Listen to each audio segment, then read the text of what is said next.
Hello, everyone, and welcome to a little bit of a presentation here about keys of sports journalism. I'm Ben Kaysen. I'm a guy who's done a lot of sports journalism stuff over the last couple years. I'm trying to be a sports broadcaster, and I have experience writing when it comes to quite a few sports. I've written stories on football, basketball, baseball, volleyball, soccer.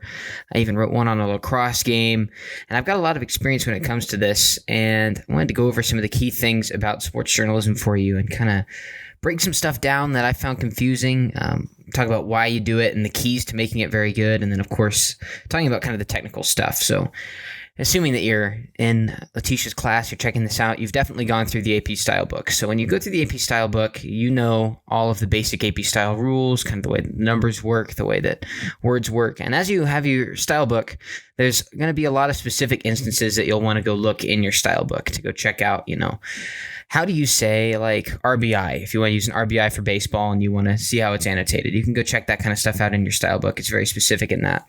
This is a little bit more broad. I mean, I'll go over some specific things in the style book you need to know, but we won't be going through word by word. I just want to talk about, for sports journalism, what you need to do to be good at it, and then kind of what you want to do to take it to that next level whenever you're talking about sports journalism.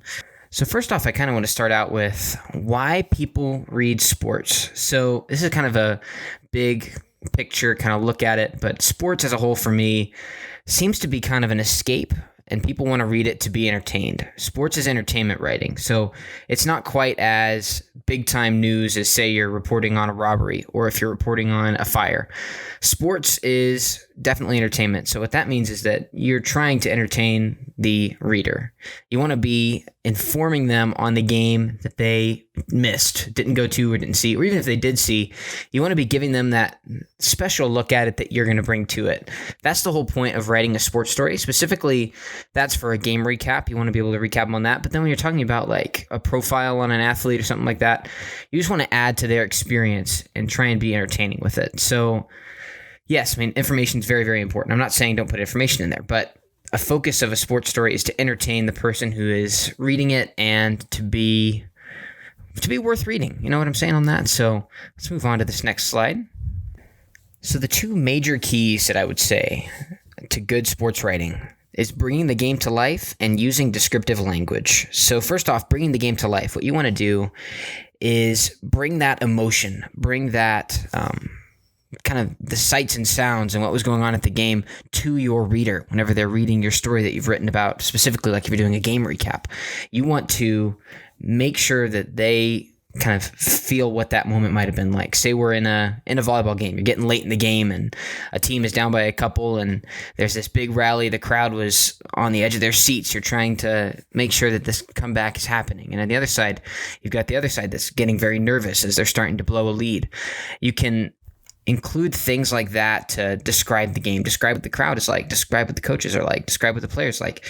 And of course, that's just going to be added by getting good interviews with coaches or players or even fans if you want to go that route to add to the story to tell the whole picture, basically.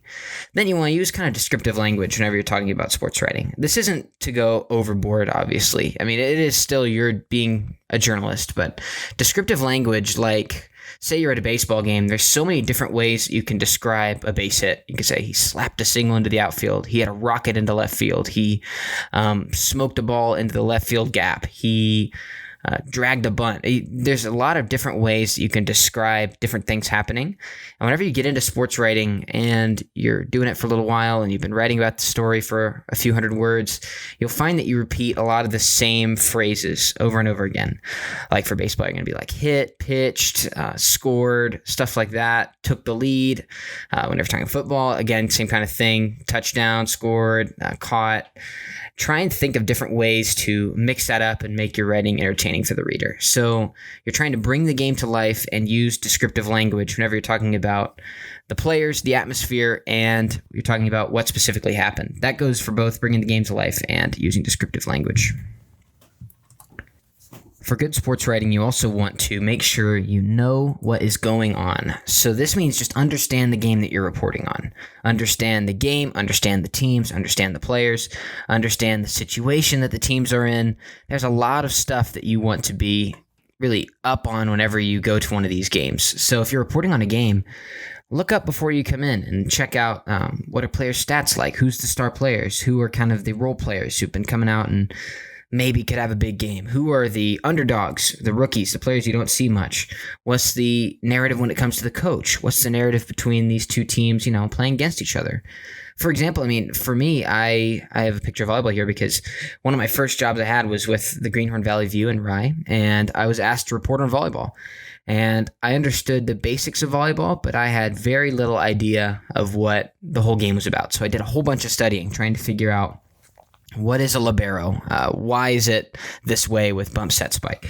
And you go through all of this and tried to figure out how the game is played and what was going on with it. So coming out of it and coming into that first game, I felt like I had a good understanding of, what kind of calls you're going to see. So like whenever the ball gets tipped at the net from a spike, what the libero is and how they sub out, what the lineups look like, what the rotations look like. I had a good idea back then as well of what Rye's team was like, kind of an idea of each player and what their experience was, because the thing about sports, I feel like every player has their own story that they're going through. That's kind of what makes sports so much fun for me and when I'm watching it or writing about it, because everybody's got their story. You've got the star player who's been just absolutely on a tear, is kind of like the darling of the whole school maybe. They've also got those other players who are maybe barely made the roster and now had to fight to win that roster spot, and now they're starting and now they're doing a good job there as well. You have it on the other side where you have players who are supposed to be doing really well that might be struggling. You've got like young players who might be getting very little experience and now been thrown in to start in the big game. There's a lot of different things that happen when you come to sports and you talk to specific players and coaches and in teams, and it's just something that you want to know generally what's going on. So obviously, I know what you're thinking, how do you get stats on like high school games? And so there's a website called Max Preps that I would very much suggest if you're like doing a high school game to subscribe to, because this isn't sponsored or anything, but that has been a lifesaver for me because that's where most coaches in high school are going to keep all of their stats and stuff like that. But if you're talking about going into even like bigger competitions, when you get into NCAA football or baseball or basketball, or even really any sport for the college level, the college teams keep their own stats. And following that as well, when you get into the pros, definitely teams keep their own stats. So go read some stats, figure out how to read stats. It's something that I'm a big fan of. I like to reference stats in games. So like, again, keeping up with this volleyball statistics kind of thing. If you're reporting on a volleyball game, you might be really excited because you think a player's doing well. You look down and they've got a double-double, or they have more than 10 kills and more than 10 blocks or something like that. And you look over as well, one of your players, your libero, is leading the league in digs. You want to know what that kind of stuff means. So whenever you're going to report on a specific sport, try to understand the sport. And the thing with the internet is it's really easy to go understand your specific sport. So just go learn some things, come in knowing what the teams look like, know what's at stake, and most specifically, know what's going on. Okay, now I want to talk about kind of the structure of a story. And so you've definitely heard this before if you're doing anything journalism, and that is the inverted pyramid. And the inverted pyramid was originally set up, I believe, whenever they were trying to transfer stories in, and they weren't sure if all of the words were going to come in whenever they were transferring them. And when that happened, they wanted to put the most important information of that story at the beginning. And with that, telegraph, that's what it was, telegraph that stuff in. And so the most important stuff about a story, the who, what, where, when, why, and how, you want to open up the story with, as you can see on this inverted pyramid. For sports, it's the same way. You specifically reporting on a game the night before or something like that. You want to make sure you get the most important information out. You want to address those questions and then move on to the body where you really explain the narrative of the story. You talk about, as it says right here in this thing, where you're talking about like argument or controversy, just you want to explain the story in kind of the body after you've already explained the result. And then in the tail is usually where you can throw your extra information in, like that says. And that's also where you can throw in like coach quotes and stuff like that. I'd like coach quotes to be in like the body and the tail, and player quotes. You just want to use this specific design for your story for sports as well, because it gets the information to the reader early. It gets what they need to know right there, and then they can read on if they're more interested. So they get the key information that they need, and then the rest of your story is kind of the fill-in of what else happened. So I wrote out a kind of sample intro to follow these rules here when talking about the recent Super Bowl. This is Super Bowl 54. The Kansas City Chiefs, they played the 49ers. It was a big game. KC obviously got the win. But this is kind of how you would want to write the beginning of a story on that game. It would start something with, the Chiefs defeated the Niners 31-20 last night in Super Bowl 54. They outscored them 21-0 in the fourth quarter, that's really the key moment that switched things up at Hard Rock Stadium, which is where it was. Chiefs shattered a 50-year championship drought. That's, again, finding the information on the teams. And then you move over to talk about the key players, which for this one was Patrick Mahomes, and he threw for a lot of yards and threw 3 total touchdowns. And so you can see in this kind of intro, if you're just scrolling through or you're flipping through paper and you catch a look at this, within the first few sentences, you can really tell what happened, that the Kansas City Chiefs came back and won the Super Bowl in a big game. So that's what you're looking for your stories. Obviously, Super Bowl, one of the biggest games that you're going to see, but say you're reporting on a soccer game and you want to say something like, CSU Pueblo Thunderbolts, they went and won 3-2 against Black Hills State. In the game, there were 2 goals by Johnson, and you just go like that, where you want to start with the big information and then filter your way through to the more specific details in your quotes. So this is just a sample intro that you can use, kind of thing, to kind of give you an idea of how for one of these games you would want to structure the beginning of your story. Another important part of sports journalism is being objective. And this is, of course, for all journalism. You want to represent both sides, but in sports are inherently designed where you're probably going to be rooting for one team. You're probably going to have an idea what's going on for that one team, and you want to be objective in that. So obviously, you just want to tell both sides of the story. So say in that Super Bowl example, which is why I've got this here, not only would you want to talk about the Chiefs' great plays, you'd want to talk about what the Niners did well and then what happened as they kind of let the game slip from in their hands. If you're talking about that soccer example I had before, you'd want to address what happened to Black Hills State on defense as CSU Pueblo scored some goals. You want to make sure that you aren't overly putting too many accolades on the team that won or the team that you're rooting for. You just want to be objective with it. Make sure that it fits both sides and you know really what you're doing with it. When you are writing a sports story, though, specifically in kind of like a small town, or if it's specifically for a publication that's specifically for a certain market, you do need to pay attention to who your target audience is. And specifically, this would be something you talk to with whoever is like sending you to write the story, right?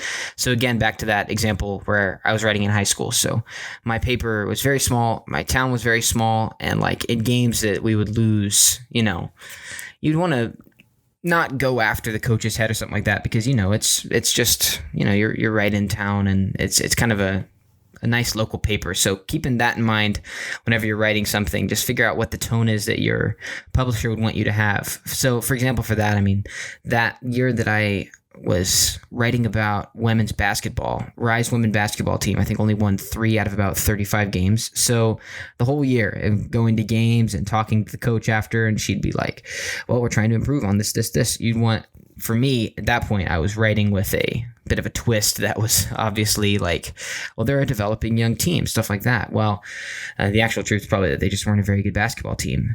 You keep in mind what your publisher wants you to do for this, because like if you're writing specifically for the CSU Pueblo Today, for example, and you're writing a sports story on the CSU Pueblo Thunderbolts football, be objective in that you're not like overly accolading or being mad at somebody on CSU Pueblo, but at the same time, you can focus more on CSU Pueblo because obviously it's a CSU Pueblo paper. We don't need to know the complete backstory of Colorado Mesa's second string running back who ran for 100 yards or something like that. It's a fine balance that you have to find on your own with wherever you're working at, and it's something that's kind of fun to find and figure out. So now we're going to move over to more of the technical AP style type stuff for sports. So one of the things that really consistently threw me off when it came to sports was using numbers. And with that, AP style rules, they're still here. This is still the same basic concept as AP style. All numbers under 10 need to be spelled out, and it's 10 or above need to be in numerical form. So that is the rule of thumb. And there's only a couple of exceptions when it comes to sports. The main exception for sports is when you're talking about score lines. So score lines, they need to be hyphenated and they need to be numerical. So For example, right here, we've got the Cardinals won 5-2. And you look at that, the way it's set up is you've got 5-2, and those are numerical. So that's that second bullet point.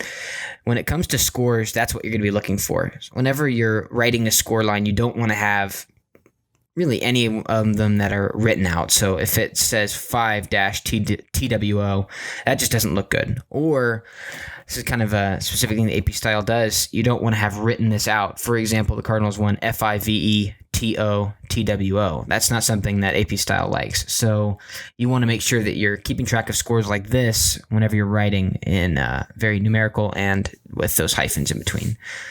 Any statistics or standings that you have as well are also going to be hyphenated if they're going to be in numeral form. So like I'm saying, the same thing just there. So even though the numbers are below 10, for example, the Rangers are 6-3 this season, that's a standings type thing. It's hyphenated, they're together, and they're going to be in numeral form. Or for example, Johnson was 4 for 5 at the plate Thursday, like that says. So for that, you're looking at, because it's connected, they're going to be numeral. But there is no exception whenever you get into statistics and they're not connected to anything. This example I have here, Johnson has 9 catches for 187 yards. 9 catches, N-I-N-E, because it's below 10. 187 yards, obviously, you're not going to spell that out. So you just keep an eye out whenever you're putting those statistics up. So say you went to report on that volleyball game like I mentioned, and you're like, James had 7 digs, and that 7 would be S-E-V-E-N. Or you could be like, there were 15 kills in the game by the Thunderwolves. And you look at that, 15 would be 1-5 in a numeral form. You just follow the normal rules whenever you're doing placings, though. So if you're for example, like this one, it's got here, first ever to hit 5 home runs. That first is the number you'd look at. And since it's between 1 and 9, it would be spelled out. And then, of course, you've got the standings thing here with the Timberwolves. It's above 10, so you'd be like 11th. So you could go all the way down to like 16th or anywhere you need to be for that. So just keep your head about you whenever you're doing AP style and numbers. It's a lot of the same stuff as normal AP style. Just keep that in the back of your head. There's only a couple examples, and that main example would be when they're connected with another number. So when a score line or for statistics. That's the main sports differences when it comes to numbers.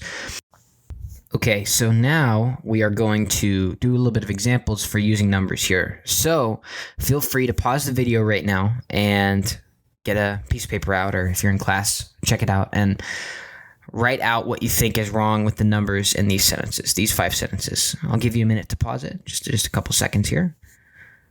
I assume you've paused it. Okay, I think we're good to go. So looking at these, let's go ahead and break them down one by one. So we'll start out with Astros shortstop Carlos Correa was 8 of 12 this week at the plate. Now, 8 would be in numeral form because they're connected. So it would be the numeral of 8-12 this week at the plate. Gretzky scored 3 goals in a 4-3 Blues win. Now, we look at this one, and the 3 for 3 goals would be spelled out T-H-R-E-E, as it's obviously below 9. But the 4-3 Blues win stays the same because it's a scoreline. Kemba Walker scored 22 points, shooting 7 for 15 from the field. Now, on this one, 22 points is spelled out on here, but it shouldn't be. So it would be the numerals 2-2. He scored 22 points that way. And then shooting 7 for 15 from the field, this is just something AP Style likes. They don't like blank for blank. They want the hyphen there. So it would be 7-15 from the field. Then you have Davis crushed a 413-foot home run in the 9th inning to give the Orioles a 5-4 lead. So first off, 413-foot, that's actually right. You go over the 9th inning, though, and that should be NINTH because it's below 10. So it would be NINTH inning to give the Orioles a 5-4 lead, and that would be 5-4. And then in the last one, Chris Godwin, in his first game wearing the number 15, had 8 catches for 116 yards and 3 touchdowns. On this one, the number 15 would be numeral. It would be 1-5 because it's above 10. And then on the other side, you got 8 catches. That would be EIGHT. So you'd spell out that 8 because it's below 9. And then the 116 yards and 3 touchdowns would actually stay the same. I'll take a second here and I'll show you the actual answers so you can write them down.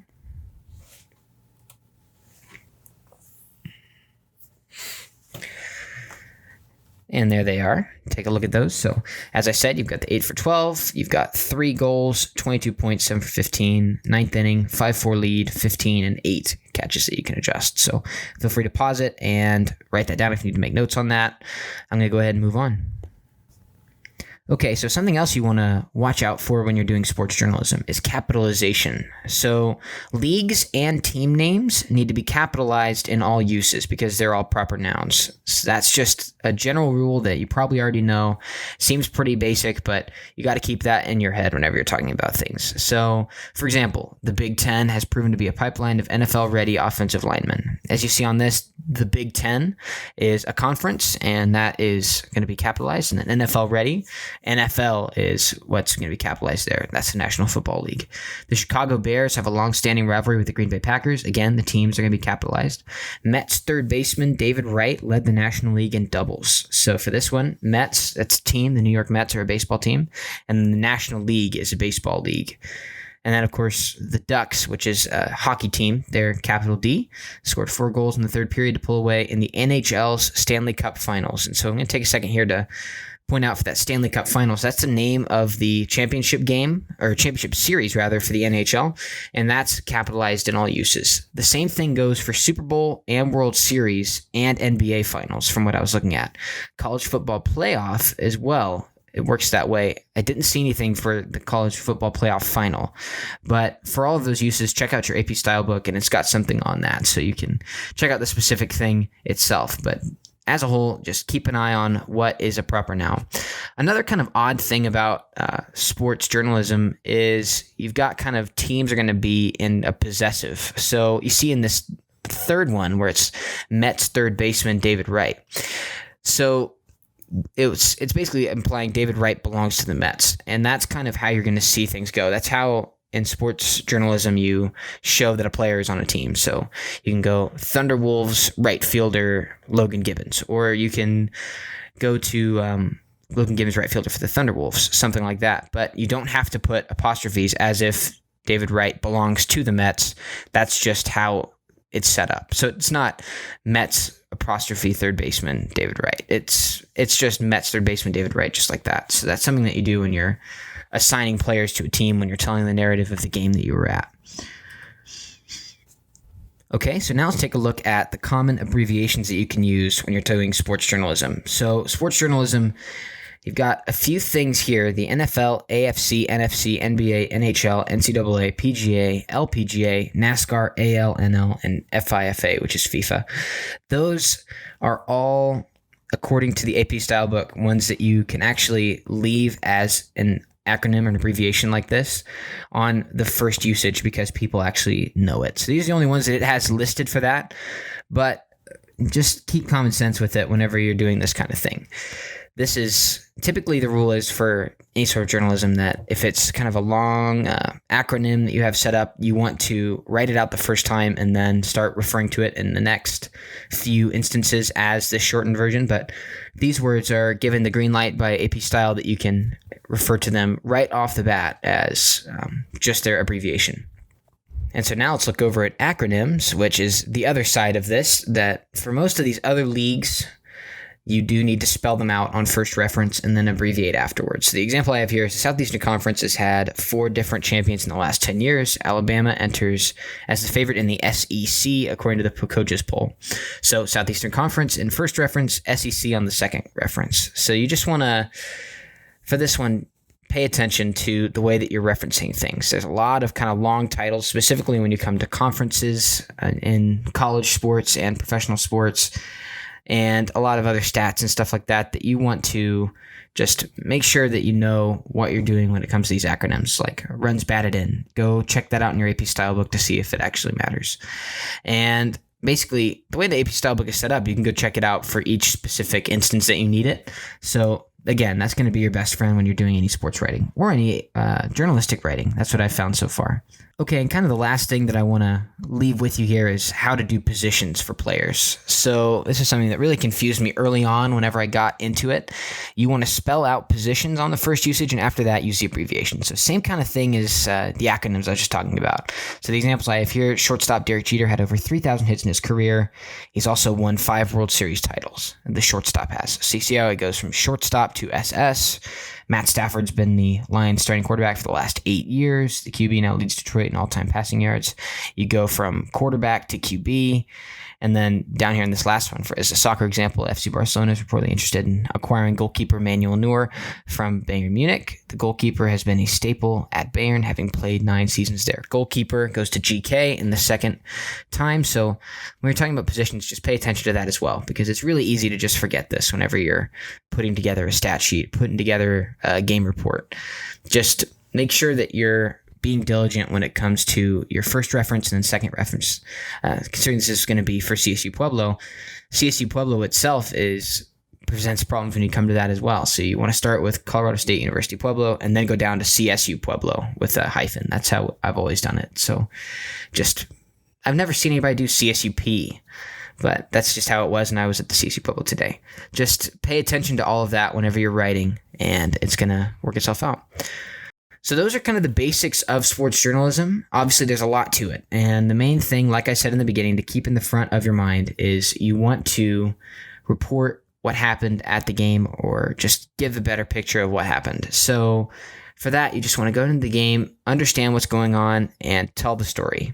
Follow all of the normal AP style rules. You want to keep it in the 4 sentences or 4 lines in a paragraph setups. Just write it like you would write a normal story, but you can add a little bit more sensation to it because it is entertainment.